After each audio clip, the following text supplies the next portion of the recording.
Rising Star by Super Lawyers Magazine from 2012 to 2019. So thank you, David, for sharing your time and expertise with us today. We're looking forward to hearing from you.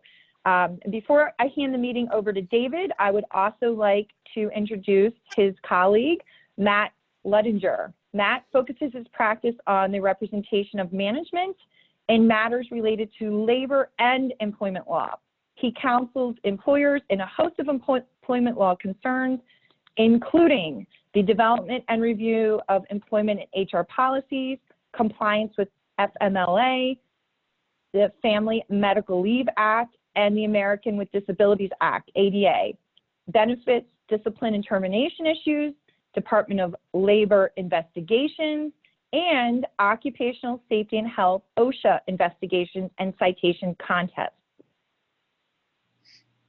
He also has significant experience drafting, negotiating, and enforcing and defending employment contracts and non-compete agreements, as well as handling state and federal wage, hour, and discrimination litigation. Prior to joining FordHarrison, Matt was an associate at a general services law firm with a focus on construction law based in West Palm Beach. While in law school, he served as the articles and content editor for the University of Miami International and Comparative Law Review. So, as you can appreciate, all those you have joined the meeting, David and Matt are specialized, highly experienced, and certainly have some very good information to share with us today. And so with that said, David, I am going to hand the meeting over to you and Matt, and thank you again for being here with us today. Great. Thank you, Michelle, for the introduction. Really appreciate it. I know what everyone's thinking right now, that the flyer promised the very intelligent and very charismatic Christine Hanley. And instead you have David and Matt. While we're not as good looking as Christine, I promise you we are very well versed in this new legislation, the new regulations that are coming out of Washington. So you should find this presentation very informative. Could we go to the next slide, please? You can go to the next slide, please. All right, so first I'm going to start by talking about the Families First Coronavirus Response Act, in particular, the two requirements for businesses that come out of there relating to paid sick leave and also the expanded FMLA. And then Matt is going to discuss what came out of the CARES Act, the Paycheck Protection Program. And we're going to talk about not only the basic requirements, which you probably are already aware of, but the developments that have come out of the Department of Labor, the IRS, the Small Business Administration, the regulations and guidance that we've been getting from these agencies. And then I'll conclude by talking about return to work issues, a lot of the common questions that we're seeing from businesses in allowing their employees back into the office. And also we'll have some sample policy language that companies can go through. And then we've saved a lot of time at the end for questions. We anticipate a number of unique questions on these topics. We've already received some before the presentation that we try to incorporate in the presentation. So hopefully you'll find that format helpful. So can we go to the next slide, please? I'm going to be, like I said, I'll be speaking about the Families First Act first. If we go to the next slide, thank you. Great. So as you're aware, the Families First Act provided two different components that employers need to comply with now. The first being the emergency paid sick leave portion. This paid sick leave provides up to 80 hours of paid sick leave for full-time employees. For part-time employees, they get the part-time equivalent of that paid sick leave. There's a number of categories that it can be used for. You have, and I see somebody's having trouble with the slides there, so please let me know if it's just that one person or anyone else. But I'll just keep speaking, Sam, and hopefully you'll be able to follow along. So there's a number of different reasons that you can take the paid sick leave. One is including COVID for yourself, or caring for somebody else who has COVID. Also, if you have the symptoms of COVID and you're waiting on a diagnosis from your doctor, you can take the paid sick leave. And it's also available for caring for a child whose school or place of care has been closed. For the leave for yourself, you get the full paid leave for the 80 hours. Leave for caring for another or for your child, it's paid at 2/3 pay, and then there's caps on the amount per day and then the total amount. The second component is the EFMLA, and that provides a total of 12 weeks of leave to care for a child whose school or place of care has been closed. Technically, under this law, the first 2 weeks are unpaid, and the remaining 10 weeks are paid at 2/3 pay for those first 2 weeks. You can use the paid sick leave that's at the top of the slide there, or you can also use PTO during the first 2 weeks. And so I know what a lot of businesses first called me and asked is, how am I going to pay for this? So we'll go to the next slide. They were in the same boat as this guy. If you don't know who he is, he's a former business owner who made some poor choices. That's the Tiger King. You pay for it through tax credits. You can deduct the complete amount of the wages that you pay under paid sick leave or the EFMLA from your payroll taxes. You can deduct, in addition to the 100% of that qualified sick leave wages and EFMLA wages, you can also deduct the qualified health plan expenses that the employer has to pay, and also the employer share of the Medicare tax. So all that is tax deductible in order to be able to pay the employees that paid sick leave. If the cost of the sick leave exceeds the amount of the business's Social Security payroll taxes, the IRS will actually refund the business the excess. So go to the next slide, please. So that's the basics of what's required by the Families First Act. We've seen the Department of Labor has issued some questions and answers, and then some new regulations on the topic. I'll tell you that the Department of Labor issued regulations that are very employer friendly. They took a very pro-employer stance. Some members of Congress have complained about the positions that the Department of Labor has taken. So it's certainly advisable to follow the Department of Labor's guidance. We'll try to note where we think it diverges from the statutory text or take some liberties where there may be a risk. There may be amendments to the bill. There may be challenges. There will be challenges in court for certain. The difficulty with these two laws, with these current laws, is they were passed within the past few months. Regulations have come out within the past few weeks, and there isn't a lot of court guidance at this time. So one of the questions that we're getting, can employees take intermittent leave, particularly while caring for a child whose place of care is closed? And you can't take intermittent leave for the paid sick leave portion. So if you have COVID, you need to take those 2 weeks straight. The intent is for you to heal up and then no longer be contagious. You can't, even if you're caring for somebody else, you can't just hop that around. But if you're caring for your child whose school is closed, you are permitted to take it intermittently. And the Department of Labor has encouraged businesses to work with employees to come up with a schedule that makes sense. So if the employee is teleworking, working from home, perhaps they can work a few hours in the morning, care for the child during the day, and make some hours up at the end of the night. Alternatively, they could work certain days of the week. The Department of Labor has given a procedure to cut down on abuse by you can require your employee to submit a certification. Certification would need to have the child's name, the place of care where the child goes, and conceivably why it was shut down, and then a statement from the employee that no other person is suitable to care for the child during the requested leave time. So people need to sign off on that.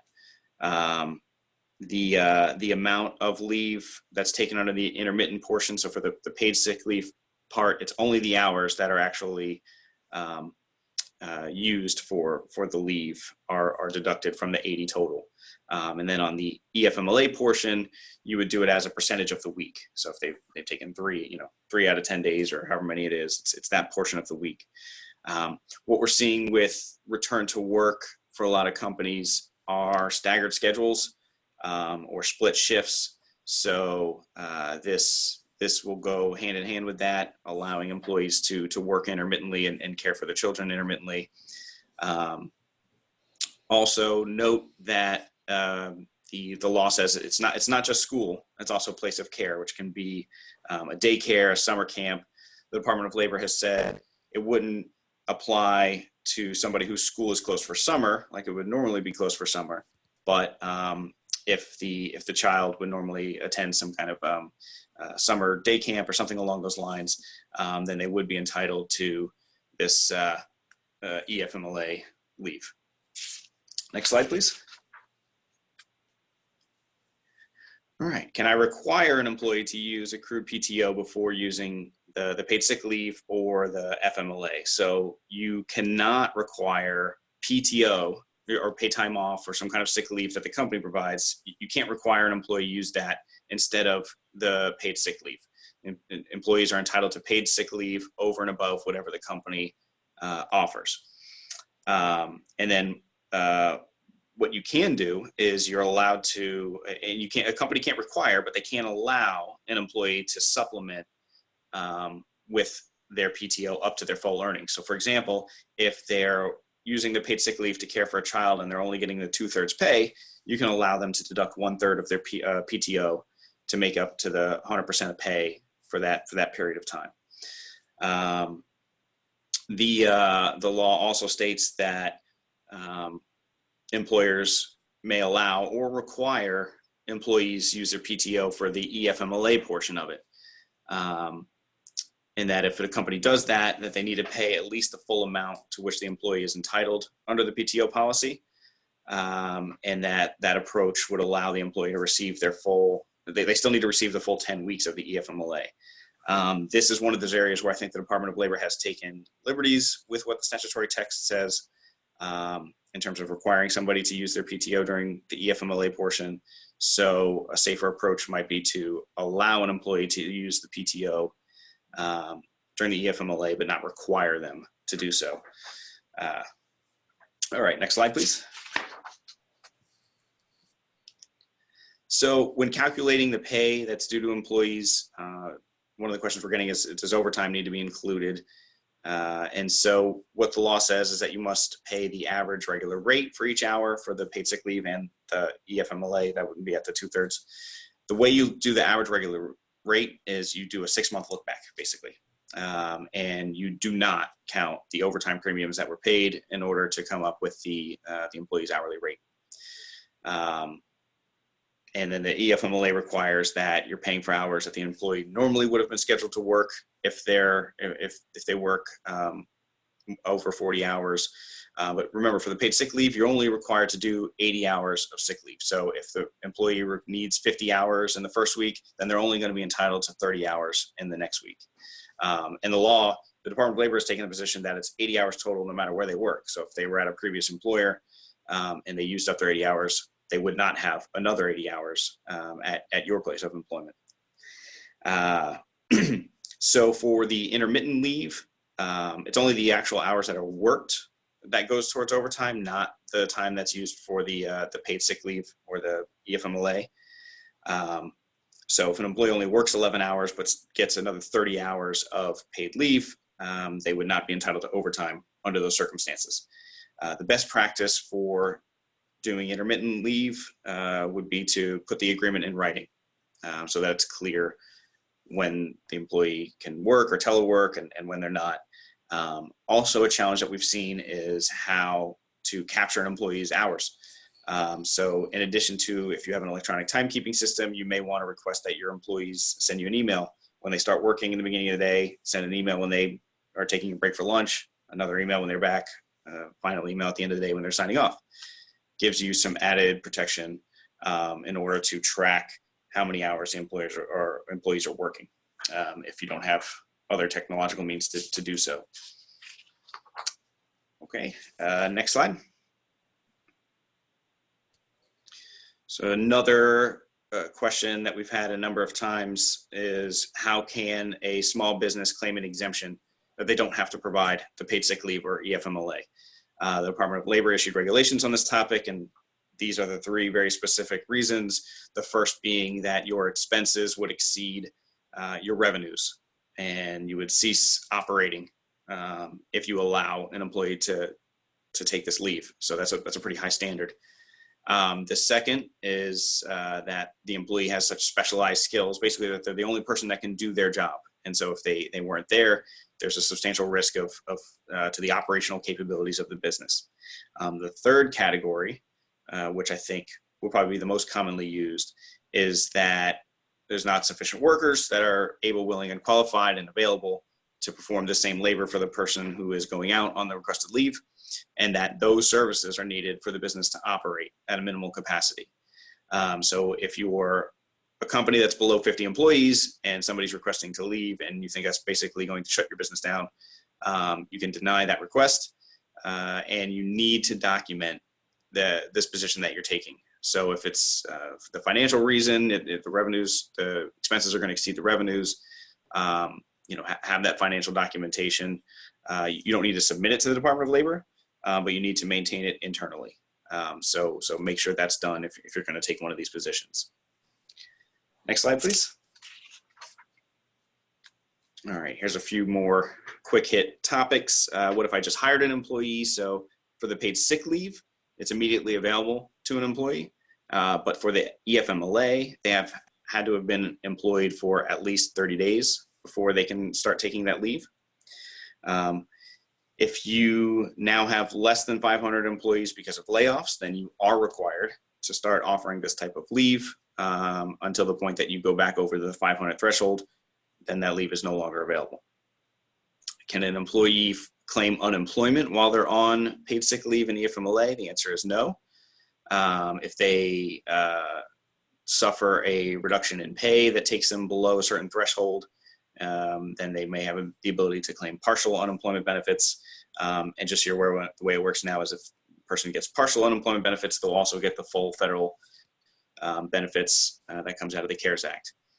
Can I pay an employee more than they are entitled under the Families First Act and claim the tax credit? So yes, you can pay an employee more, but you would not get the tax credit on the amounts that are over the statutory limits. So if they're only getting 2/3 pay for care of a child and you pay them that additional third, that's permitted, but you can only write off in the taxes the 2/3 portion. And really, part of the risk with this law is it has the same type of provisions that the Fair Labor Standards Act, the law dealing with wages and hours and overtime. If you run afoul of this new law, you'll have to pay not only the damages and pay, but it's doubled as punishment, liquidated damages. There is personal liability for managers who make the decisions. So not only the corporation, but also perhaps an owner or manager can be sued. Attorney's fees are attached to a prevailing plaintiff. And one of the most difficult things is a retaliation claim. So if somebody asks for this type of leave to care for their child and you terminate them or lay them off, they can claim that was done in retaliation for trying to seek their benefits under these new laws. And some of those claims have already been filed. So it's definitely something tricky and difficult. One of the other questions that we've had is, do I have to continue to pay health care when somebody's taking this leave? The answer is yes. You have to continue the same type of health care that they had before. You can require employees to pay the employee portion of the premium, but you do have to maintain the health care. And I see there's probably some other questions rolling in on Families First Act, and we'll address those at the end, but I'll let Matt take over on the next slide here with the PPP. Okay, you can go to the next slide. Hey everyone, so I'm going to do, and you can do the whole slide there. So I'm going to do this is just a quick summary on the PPP, and then I'm going to go through the forgiveness. Yeah, that's good. Stay there. The forgiveness portions, before I go through that, I just wanted to mention that the application for forgiveness just came out by the SBA on Friday, but the actual regulations and guidelines have still not come out, and the SBA has said that they will soon. So a lot of things are still unclear. Some things have been cleared up by the application, and there's also been other questions raised by the application. So I'll note you know, where it's appropriate to when things are clear or unclear. Anyways, a quick summary of the PPP for anyone who's not familiar. Companies that have less than 500 employees or who meet the SBA size requirements are eligible. If you are eligible, you're eligible for up to 2.5 times your average payroll from last year, up to $10 million.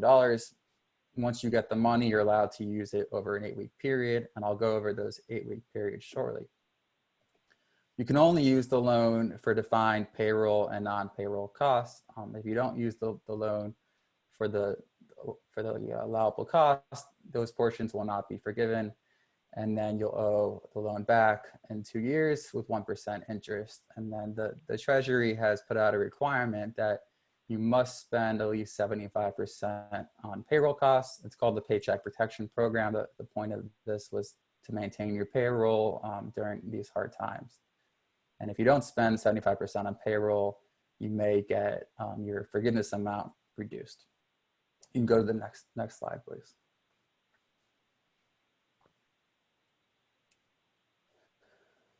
All right, so the 8-week period is probably the most important part of this whole loan, because during this 8-week period is when you can spend the money, and the money will be eligible for forgiveness. Initially, there was just this one 8-week covered period that was defined by the statute, which starts on the day you got the loan and then ends 8 weeks after that. The application provides for this alternative payroll covered period. And the way that works is, instead of the period starting when you actually receive the money, you can wait until the next payroll period starts, and then the payroll period would start at that point. But this would only apply to payroll costs and not the non-payroll, which I'll go over on a few slides from now. Next slide, please. So here's an example of the 2 8-week periods. Now the first one, it's simple.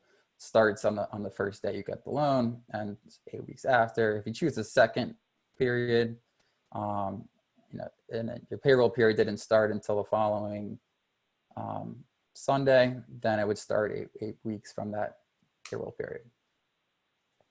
Next slide, please.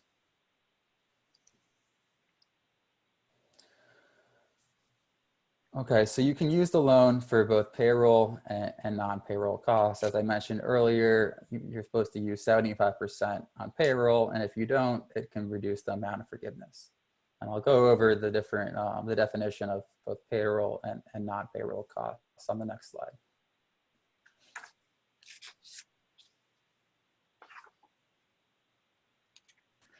So payroll costs includes a lot, and it's not just actual salary or wages paid to your employee.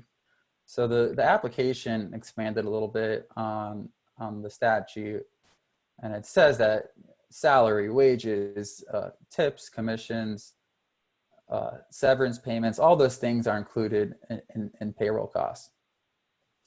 It excludes, importantly, what David went over, the pay leave under the Family First Act. Any monies paid towards that would not be included in payroll costs and would not be forgiven. And the reasoning for that is because, as David said, you're eligible for a tax credit for those monies, so you can't also get those monies forgiven and double dip that way. Importantly, there's a max to the amount you can pay to each employee over the 8-week period that you choose. So that's maxed out at $100,000, which will be prorated to $15,385 over the 8-week period. Now, the forgiveness application created something new, and we'll have to see whether or not this changes and is further clarified by the guidelines when they come out shortly.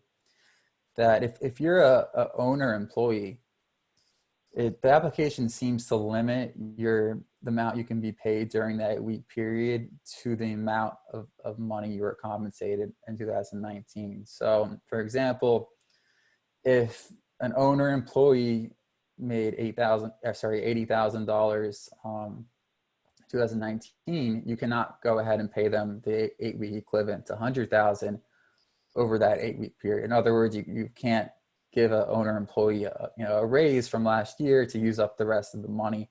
And that's not something, again, that's not something that was in anything prior to this application being released. So just proceed with caution on that. That may or may not change. Other payroll costs. So these payroll costs are not included in the $100,000 limit. So you can pay an employee cash compensation up to $100,000 prorated. And then in addition to that, you can also pay the contributions for their health insurance. If you have a self-insured plan, you can pay those contributions to retirement plans like 401k and state and local taxes. Those are all over and above the $100,000 limit. Next slide, please.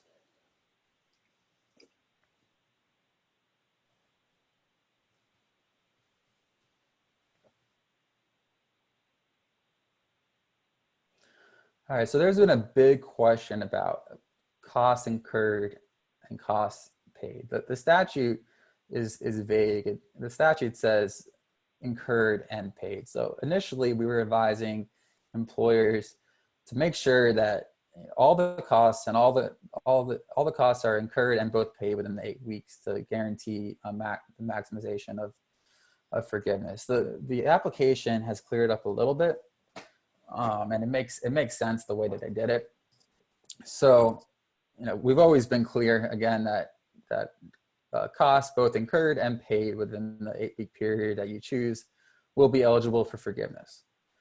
Now, what if the cost was incurred within the 8 weeks, but it wasn't paid within the 8 weeks? What the application says is, as long as the payroll is incurred within the 8-week period and then paid on or before the next pay date, even if after the 8 weeks, those monies will also be eligible for forgiveness. So if your 8-week period ends and you haven't paid the paycheck for time worked within the 8 weeks, as long as you pay it by the next pay date, that's fine. What's still unclear, because the application and again the statute is vague on this, what if the costs were paid, the payroll costs were paid within the 8 weeks, but incurred prior to the 8 weeks? So let's say you have, at the beginning of the pay period, you have a paycheck. Well, the first week was outside the 8 weeks, second week was inside the 8 weeks. It's still not totally clear whether or not the week prior to the 8 weeks will be forgiven. But in any event, we caution that whether or not more than 8 weeks of payroll would be forgiven per employee. Next slide, please.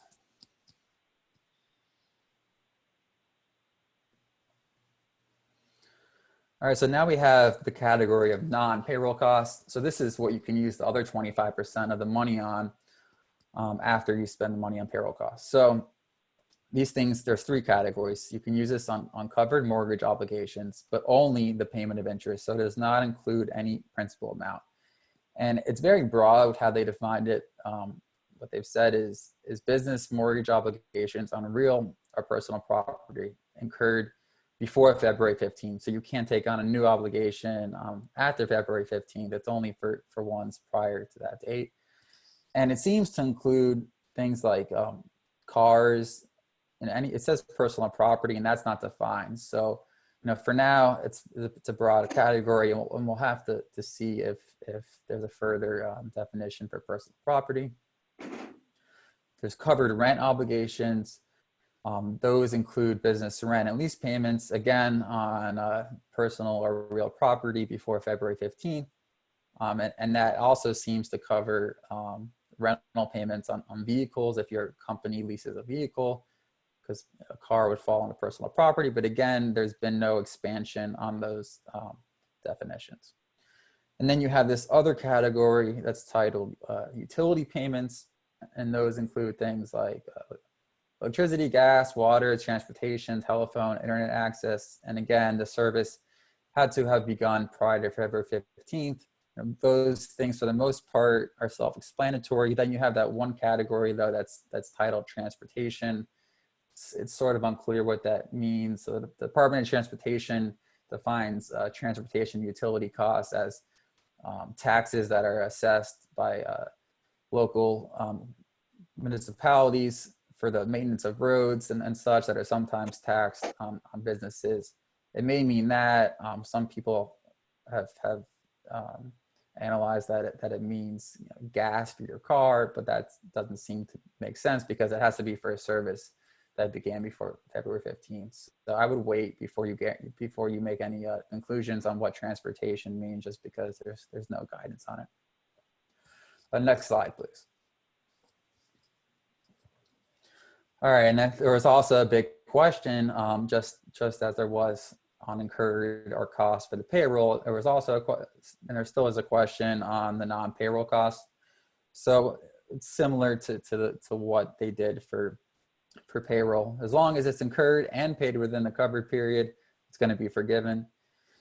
What they also made an exception for costs that are incurred within the 8 weeks but not paid until afterwards. So let's say you get a telephone bill for the usage that was within 8 weeks, but then you don't get the bill until the 8 weeks are over. As long as you pay it by the next billing date, that will be eligible for forgiveness. And again, what's still unclear on this is what if you got a telephone bill, let's say February, you don't get the loan until March. Can you pay that February bill in March and get that forgiven?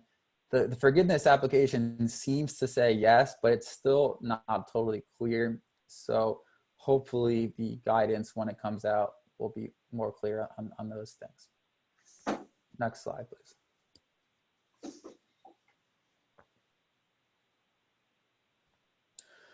Okay, so the initial part of this was talking about what you can use to get the money forgiven within 8 weeks. But just because you spend the money on the allowable uses does not mean you can stay. That's good.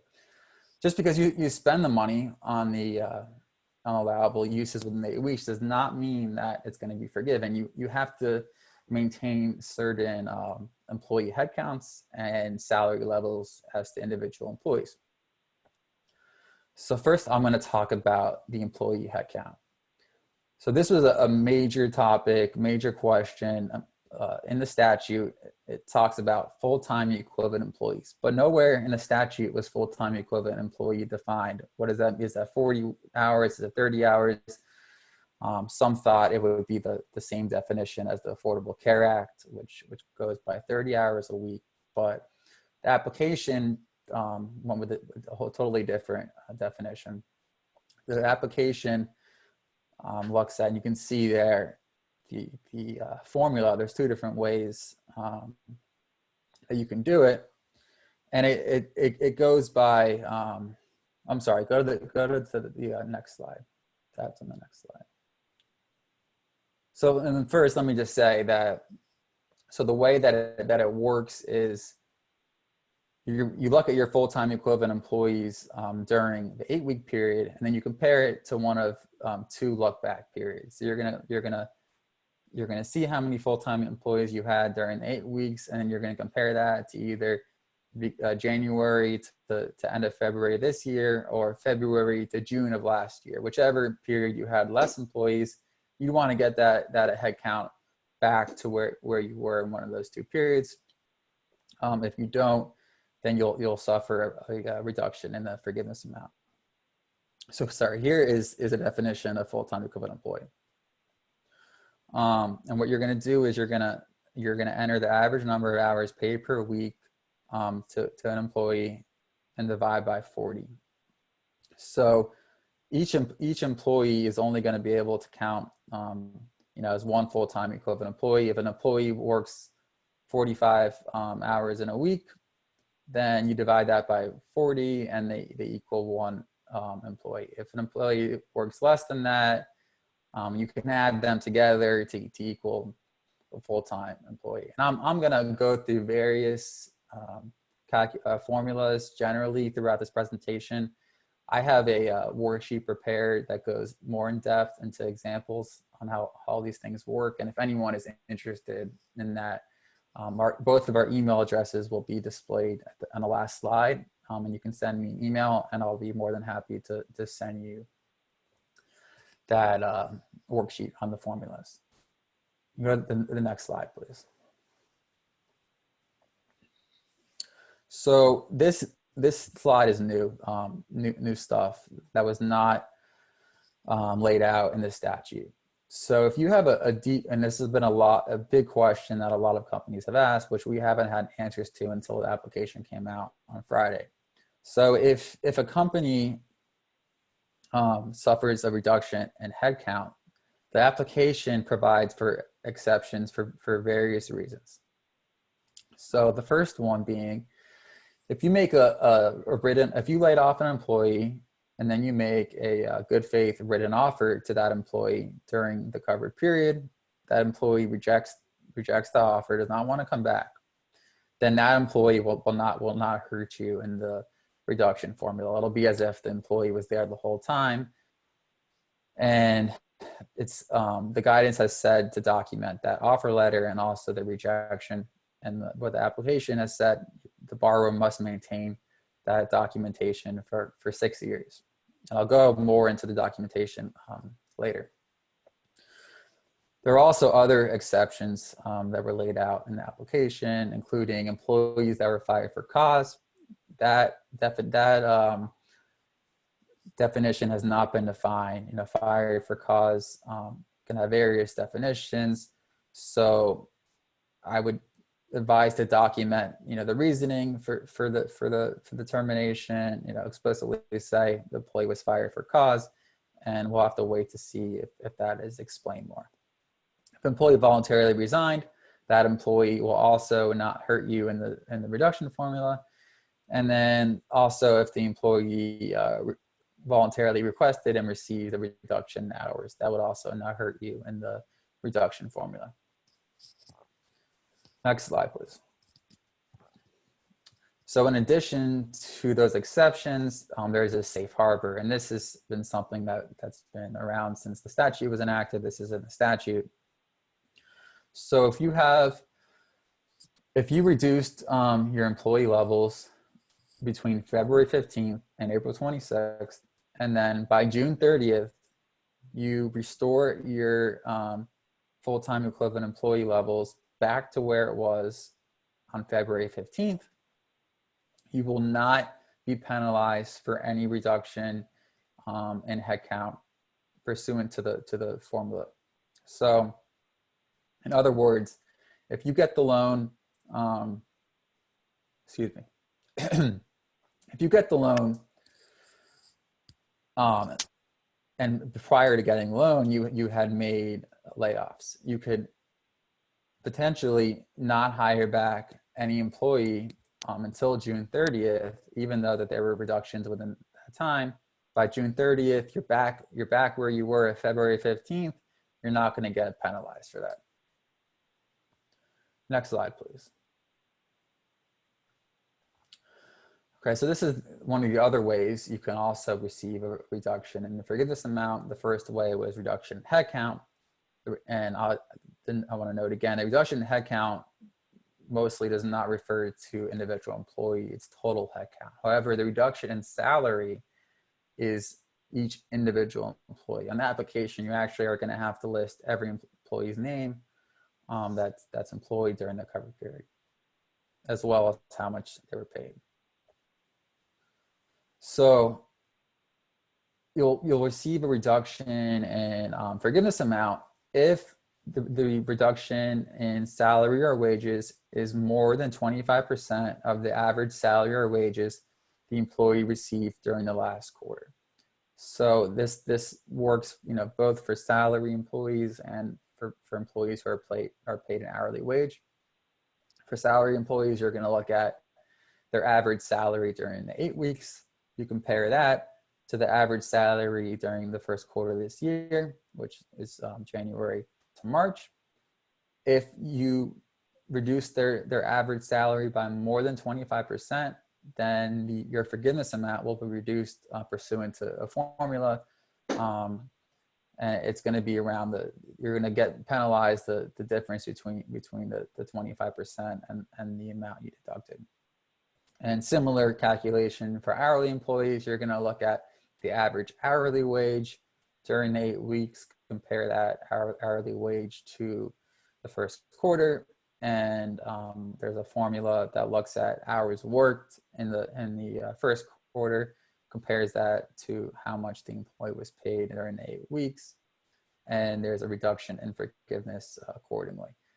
What's a big major topic that's still unclear is what is included in the salary reduction formula. It appears that they're only going to look at salary and wages, but that's still unclear exactly what that means.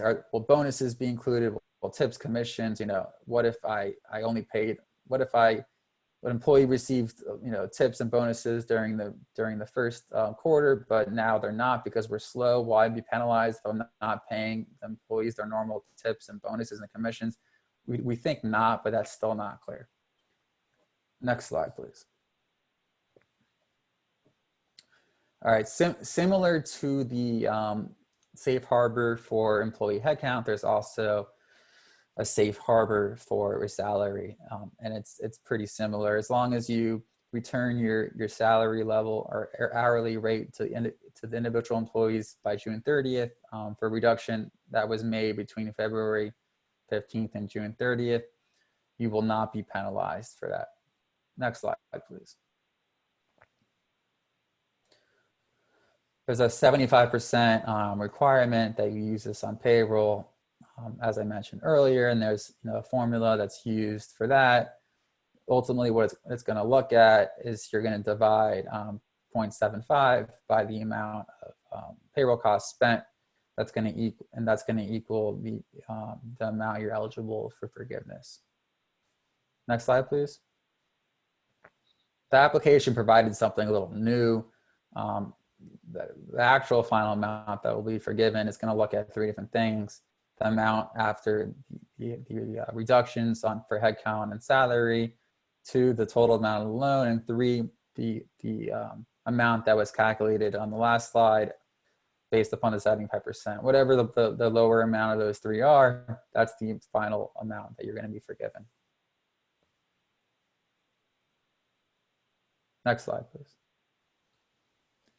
I'm going to go try to speed up to these because we want to have time for questions. But generally, the application provides things that must be submitted when you're applying for forgiveness, as well as things that must be maintained but not necessarily submitted.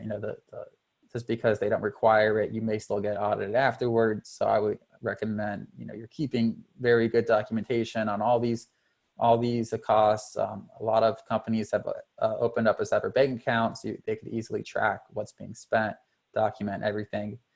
It also says you have to keep everything for 6 years. Next slide, please. Again, these are different things that the application laid out.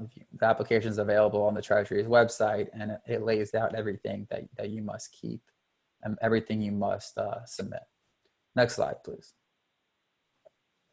There's a couple, I just want to note, there's a bunch of certifications that you must make similar to what you had to make on the front end. When you got the loan, you also have to make similar certifications when you're applying for forgiveness that you use the loan for the right purposes. Everything was based on accurate documentation.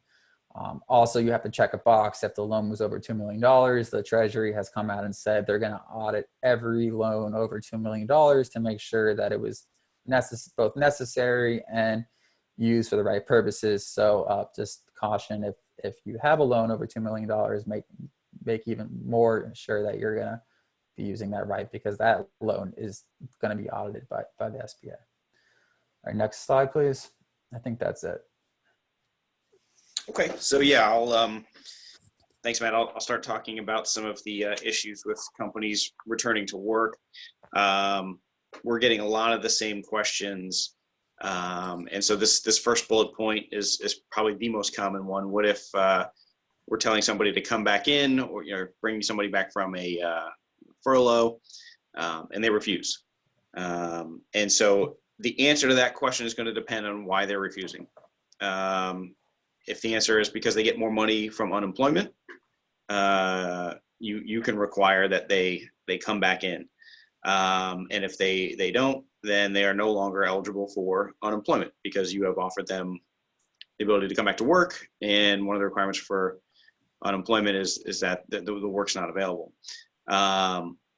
If somebody says that they are scared of coming back in, they're just concerned with contracting COVID, or they live with somebody who is in a population that is susceptible to serious health conditions, that's not good enough. That's not a protected reason. Somebody just being scared about coming into work, you can still require that they come in, and if they don't, then you can let them go. If the employee has an underlying health condition, that's where you're going to have to take some extra steps, assuming that the Americans with Disabilities Act, the ADA, applies to your business. And if that's the case, then you would need to go through the interactive process and see if you need what kind of reasonable accommodation you can make to continue having the person work. The EEOC has issued some guidance on what employers can do in this return to work scenario. So there's a number of things that companies can do because of the pandemic that they might not have been able to do before. I mean, right now, you can require that an employee submit a return to work note. So if somebody has been ill and you want to make sure they're clear to work, you can require that before letting them come back. You can ask your employees about whether they have COVID symptoms or not. You can check your employee's temperature. You can even do a COVID test if that's what you want to do. And we're seeing a lot of that in the healthcare sector. And conversely, if you believe that an employee has COVID, if somebody has symptoms or you receive word that they may have the symptoms, and you can send them home and require that they get a return to work note before they come back into the office. But for the circumstance where somebody has a disability and they're asking for an accommodation, work from home is not the only accommodation that a company has to make. And so pre-COVID, one of the positions that we would often take from the employer side is that it's an undue burden. We can't let you work from home. It's too difficult for the business. It can't be done. I think that argument is going to be a lot more difficult to make, considering a lot of employees have been able to work from home for the past few months. So we turn to the other side of making a reasonable accommodation in the interactive process. You don't have to provide an employee with the reasonable accommodation that's being requested.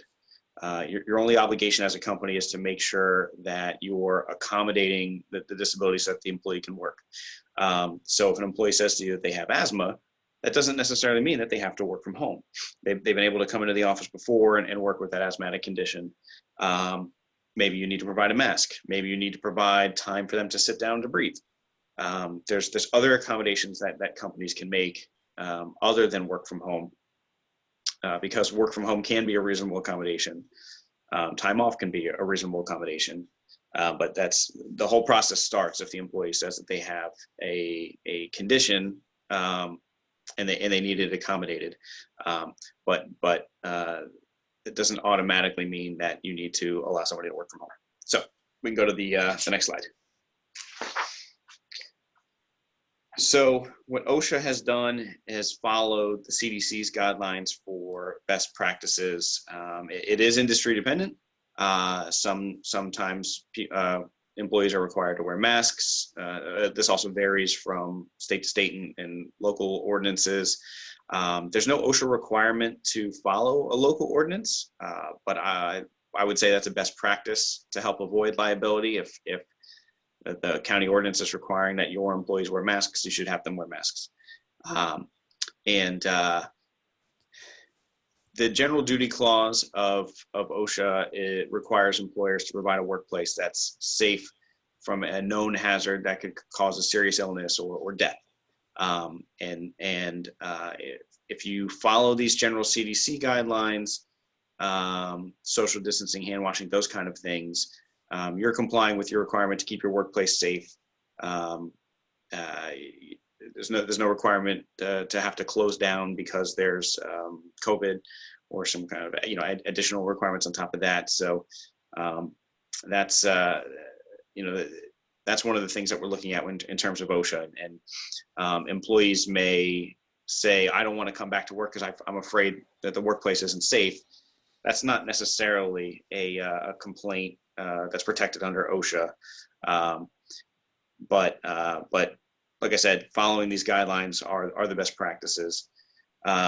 Another common question that we're getting, should I have my employee sign a release before coming back to work?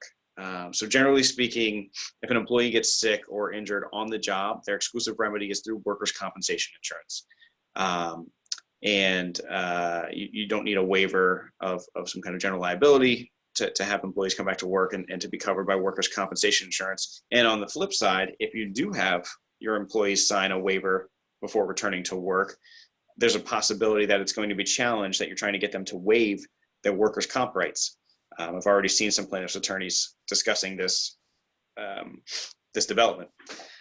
So you really need to assess whether this is that would be a best practice for you, considering there's already a remedy in place that's different from customers and visitors to your property, in terms of waivers. All right, we'll go to the next slide. So, and we can go to the next slide, please. Thanks. We have some sample return to work language. One of the things that you want to do is communicate with your employees. You want to let them know any type of information relating to employee screening, if you're going to be checking temperatures or asking questions, the company's procedures with respect to cleaning the office space, what materials the company will be providing, if you're going to be providing masks or sanitation, hand sanitizers, any changes to the business hours or employee schedules, any restrictions on using the space, meeting rooms, visitors in the office. You want to make sure that you're clearly communicating those differences. Next slide, please. One of the other things you want to do is communicate some of those CDC guidelines that I was discussing before, for employees to maintain social distancing, for employees to wash their hands, to clean commonly used surfaces, what to do if they're experiencing symptoms. Those are all good communication points to employees. Next slide, please. One of the other things you may want to do is answer some frequently asked questions, provide some employees more information, whether they're able to continue to work from home or not. With respect to that question, what we would recommend is to do this on a case-by-case basis, so that you can assess whether that's something that you have to accommodate, like we were discussing with the disability. You want to avoid discriminatory enforcement, though, of your regulations. You want to make sure that if you're requiring most employees in a certain category to come back to work, you're doing that across the board. And the only times you are allowing an accommodation is if somebody has the health issue that you're required to accommodate. And we think that case-by-case basis policy is the same thing, that you should do work from home, transportation, changing work schedules. You'll need to ask the employee what are the circumstances that are requiring those types of requests. All right, let's go to the next slide, please. Some other questions you may want to answer, whether employees have to respond to medical questions, what should they do if they feel sick? Do they have to wear a mask? And like I said, the EEOC has given guidance that you're permitted to screen employees, test for temperatures, those kind of things. With respect to masks, your business can require that employees wear a mask at work. The only time you would need to accommodate a request not to do so would be if somebody has an ADA issue, for example, that gives them difficulty breathing as a medical reason, or some type of religious accommodation. But otherwise, you can have a rule that employees wear masks, and you may need to, depending on a state or local order. Next slide, please.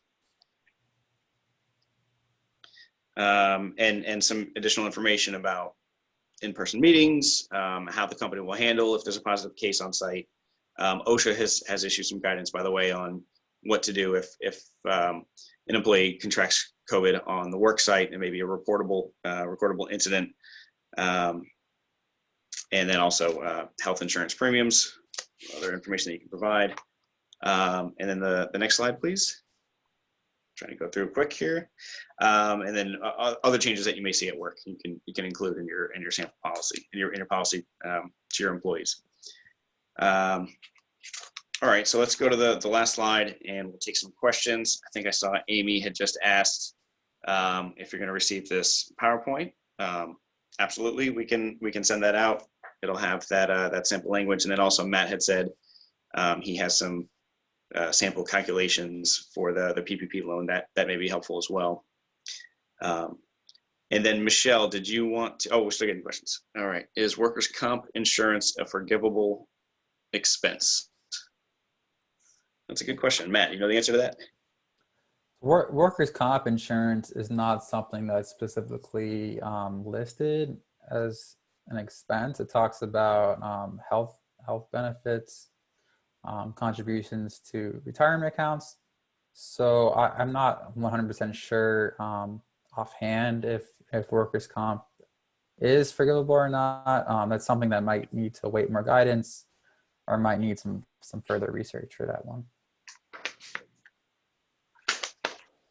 Yeah, and that may be the answer for a lot of these questions. So I'm looking through the chat here. Rita asked if we could display the third frequently asked questions slide again, please. Yeah, I think that was slide 40. And there was discussions of in-person meeting and how the company should handle positive COVID cases. And Rita, like we said, we can email this this PowerPoint to you.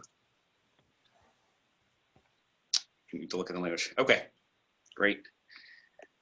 Do we have any other questions? I got a message sent to me. If an employee has been tested, does the employer have the right to know the results of the test for the protection of other employees? So that's a good question. And yes, so employers can request that the employee submit the medical substantiation for being sick. You have the ability to notify your other employees that there's been a COVID case on site. What you can't do is disclose somebody's medical information. So you can't say Jane had COVID. And I realize that this can be a difficult situation where you have a small workplace and you have 5 employees and Jane's out and it's clear that Jane is the one who has it, but you still can't disclose the name.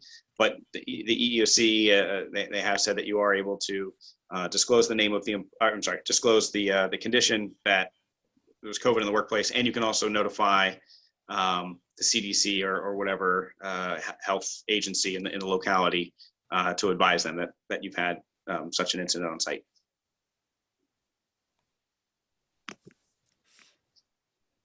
Okay, I don't have any questions that were directed to me on chat. Kirby, did you get any more questions?